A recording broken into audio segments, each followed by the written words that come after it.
नमस्कार विद्यार्थियों। राजकीय स्नातकोत्तर महाविद्यालय देवली के YouTube चैनल पर आपका पुनः स्वागत है। आज के हमारे पठन पाठन का विषय है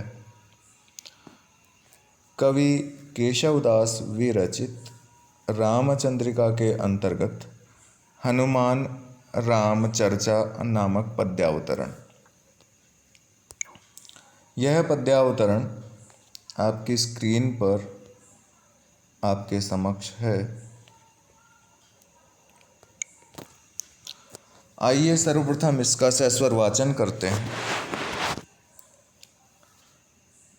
पद्यावतरण घनाक्षरी छंद में है। उचित यति व गति से युक्त है, इसलिए ये गेय है और इसका समर्थ व्यक्ति बहुत ही उत्तम सस्वर वाचन कर सकता है। मैं आपके लिए प्रयास करता हूँ, आप ध्यान से सुने और साथ ही पद्यांश को पढ़ते जाएं, साथ ही इसके अर्थ व भावार्थ को हृदयंगम करने का प्रयास भी करें। भोरनी जो भ्रमत रहत बन बीथी कानी, हंसिनी जो मृदुल मृणालिका चहती है। भौरनी जो भ्रमत रहती वन बीथी कनी, हंसिनी जो मृदुल मृणालिका चहती है।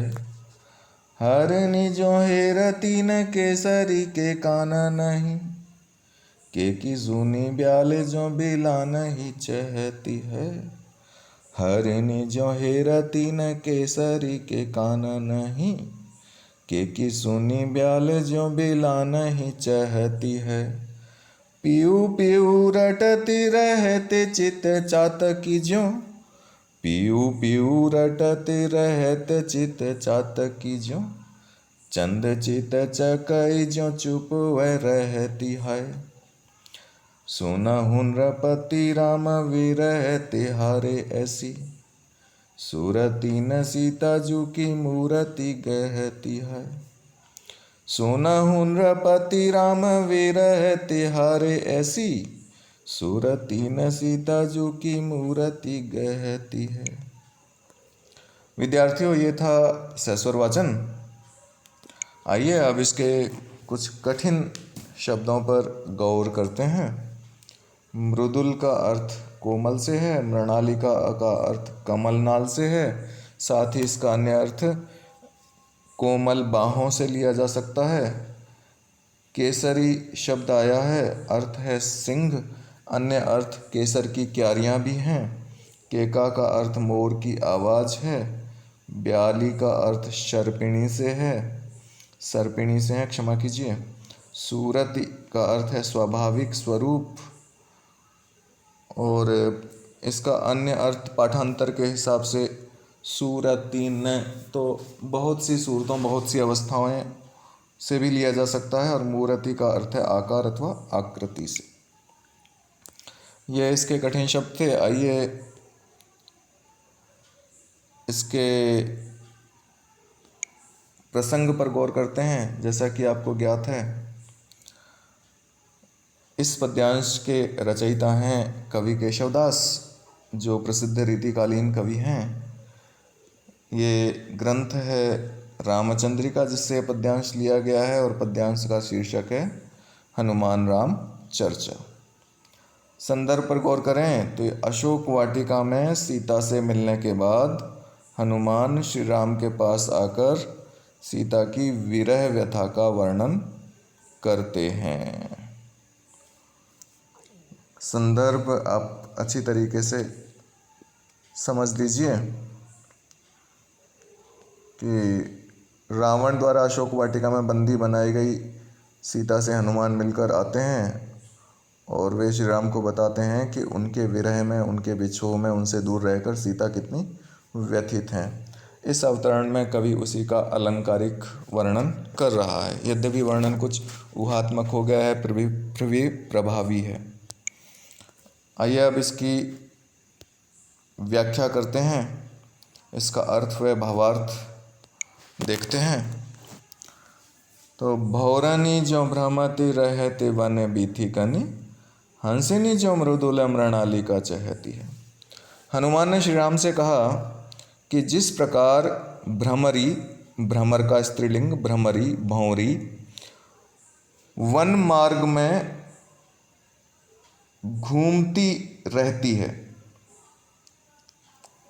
भाई जो भ्रमर है अथवा भ्रमरी है वो पुष्प पर मंडराते फिरते हैं और वन के प्रत्येक हिस्से में जहाँ पुष्प खिले हुए होते हैं वहाँ जाते हैं। तो सीता जी की तुलना उसी से करते हुए हनुमान कह रहे हैं कि जिस प्रकार भ्रमरी वन मार्ग में घूमती रहती है, उसी प्रकार सीता जी का मन भी व्याकुल होकर आपकी मधुर स्मृति रूपी वन की गलियों में या वन की वीथियों में घूमता रहता है।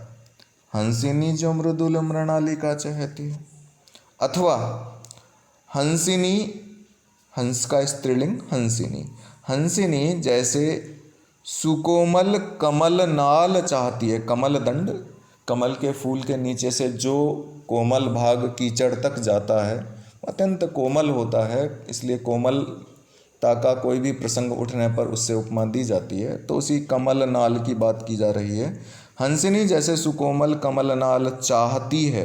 हंस का और हंसिनी का प्रसिद्ध भोजन होता है कमल नाल, बहुत ही पसंदीदा भोजन होता है, वो उसे खाने की सदैव इच्छुक रहते हैं।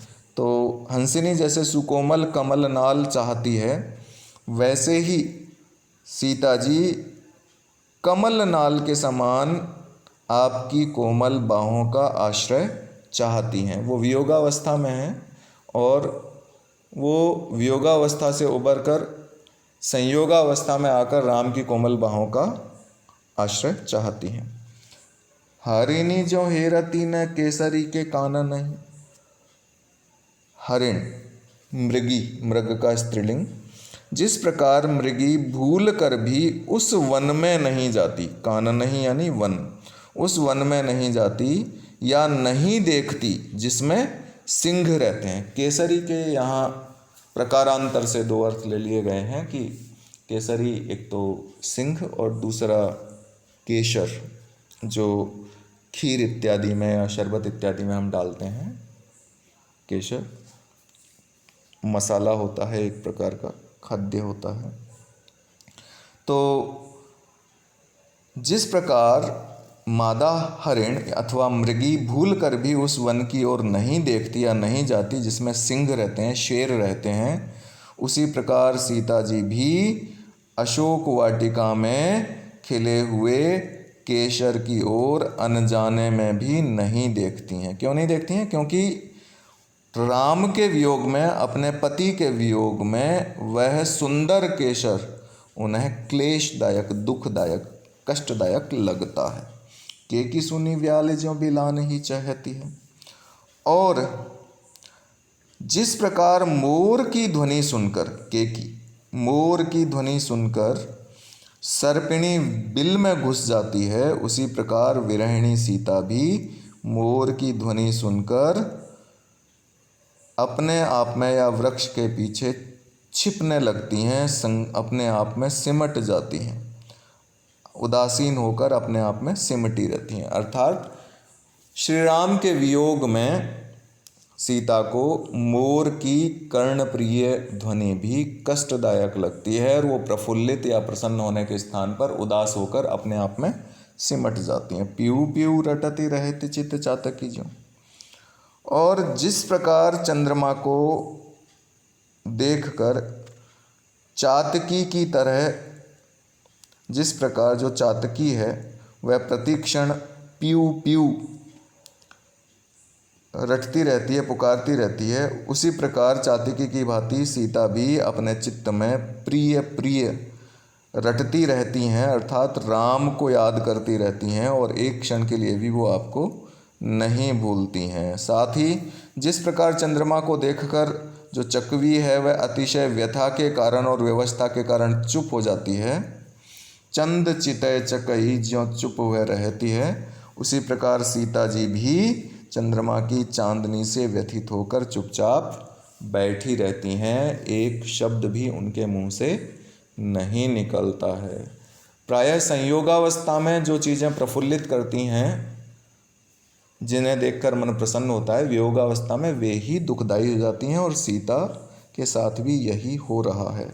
सुनहुं नृपति राम विरह तिहारे ऐसी, सुरति न सीता जो की मूरति कहती है। हनुमान आगे कहते हैं कि हे श्री राम, हे राजा राम, नृपति अर्थात राम, हे राजा राम सुनिए, आपके विरह में सीता जी की ऐसी दयनीय स्थिति हो गई है कि वे क्षण भर के लिए सुरति न, स्वाभाविक दशा नहीं, वे अपनी स्वाभाविक दशा को ग्रहण नहीं कर पाती, स्वाभाविक रूप से जीवन नहीं जी पाती, स्वाभाविक रूप से प्रसन्न नहीं रह पाती, अथवा स्वाभाविक रूप से अपने क्रियाकलाप नहीं कर पाती हैं, अर्थात वे आठों प्रहर विरह संताप से अत्यंत व्याकुल रहती हैं। अंतिम पंक्ति का पाठांतर के हिसाब से अन्य अर्थ किया जा सकता है, कई जगह सुरति के साथ न जुड़ा हुआ है तो वो सूरती न हो जाता है, जिसका अर्थ आप कर सकते हो कि इस प्रकार आपके विरह में सीता जी अनेक अवस्थाओं को, उनका सीता जी का शरीर, मूर्ति अर्थात आकृति आकार, सीता जी की शरीर की आकृति या सीता जी की देह,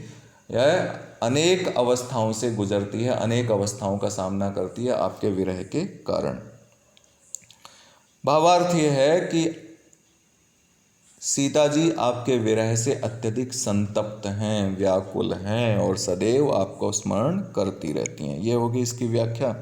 आइए इसकी कुछ विशेष बातों पर गौर कर लेते हैं। सीता की विरह व्यथा का आलंकारिक वर्णन किया गया है। कुछ आलोचकों ने इसकी आलोचना भी ये कहकर की है कि केशवदास ने विरहावस्था का या वियोगावस्था का अत्यंत ऊहात्मक वर्णन किया है। वर्णन करने के लिए वर्णन किया है, इसमें अत्यधिक अलंकारों का प्रवेश करवा दिया गया है, जिससे यह वर्णन प्रभावी न होकर, मार्मिक न होकर केवल चमत्कारिक बन गया है। और साथ ही विरहिणी के लिए जो उपमान प्रयुक्त किए गए हैं वे कवि की प्रतिष्ठा के और साहित्य की प्रतिष्ठा के साथ ही सीता और राम, सीता जैसी नायिका के, विशेष रूप से सीता जैसी नायिका के लिए बिल्कुल ही उचित नहीं है। किंतु जो भी हो, कवि की कल्पना है, चमत्कार है, उसकी शैली है, उसका प्रयास है, तो हम लिख सकते हैं कि विरह व्यथा का अलंकारिक वर्णन किया गया है। दूसरे इसके अगर अलंकारों की बात करें तो तुलना है तो उपमा अलंकार है, अनेक चीज़ों का सकारण उल्लेख किया गया है तो उल्लेख अलंकार है, साथ ही अनुप्रास अलंकार तो विद्यमान है ही, और पहले ही बता दिया गया है कि जो छंद है वह घनाक्षरी छंद है। तो ये हो गई इसकी विशेष बातें अथवा टिप्पणियाँ। आज के लिए बस इतना ही, लेकिन इससे पहले, जबकि मैंने स्लाइड यद्यपि नहीं बनाई है, फिर भी आप गृह कार्य अंकित कर लीजिए कि पद्यांश में आए हुए अलंकारों का उल्लेख कीजिए एवं पद्यांश में व्यवहृत छंद का नाम लिखिए। आज के लिए बस इतना ही। आप सब लोगों का बहुत बहुत धन्यवाद।